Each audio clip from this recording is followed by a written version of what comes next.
There is a lot of confusion about when to see a psychiatrist and what exactly they are medically trained to handle. So, a psychiatrist evaluates whether the brain is medically stable enough for therapy to work. And only after such assessment, they advise whether a psychologist should be involved or not. Now, for you to recognize if a person needs psychiatric attention, you have to start with observing the person closely. Are they hearing voices or seeing things others don't?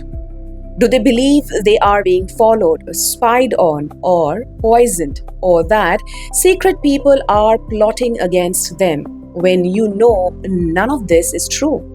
If their speech or behavior has become so disorganized that you genuinely cannot follow them, and that's a major signal. In other situations, it may be including no sleep for 2 to 3 weeks, accompanied by unusual energy, excessive talkativeness, or reckless behavior, such as claims of extraordinary powers, wealth, status, or a special mission they are on, like sudden, uncontrollable aggression or violence. It may also include a complete disconnect from reality, such as some people may become a danger to themselves or their families. And overwhelming distress can push someone to act on even suicidal thoughts.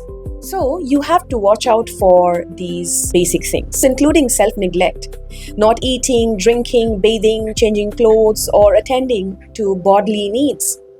A person may wander off, get lost, or become severely confused about where they are, what day it is, or who people around them are. A dramatic shift in personality, one that does not match who they have always been, is also worth noting. So is sitting motionless for hours, going silent, barely responding, or repeating purposeless movements. You may also observe all of these when they suddenly stop alcohol or drug, because that can trigger shaking, severe confusion, hallucinations, seizures, extreme agitation, or other frightening changes, all of which need psychiatric attention and a visit to a psychiatrist.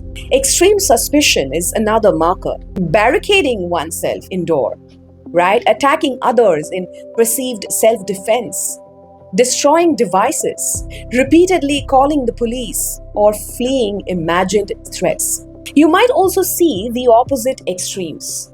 On one end, spending enormous amounts of money, right? Driving dangerously, involving in indiscriminate physical intimacy, launching multiple unrealistic projects, or taking extreme risks while feeling unusually powerful or excited.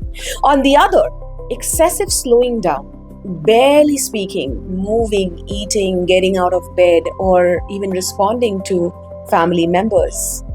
If someone shows severe deterioration in their ability to work, study, communicate, recognize familiar people, or manage ordinary daily life, take them to a psychiatrist first, not a life coach, not a psychologist, or any therapist. The brain is an organ like any other organ we have. So don't let anyone tell you that psychiatric medication will make you go mad or permanently dependent. People with diabetes, thyroid conditions, or high cholesterol take lifelong medication and they still live fully functional lives. See, the goal of psychiatric treatment is the same: regaining control of your brain or of the brain of the affected. Some conditions aren't curable, but they are highly manageable, right? Usually starting with medication, and when needed, behavioral therapy is looped in.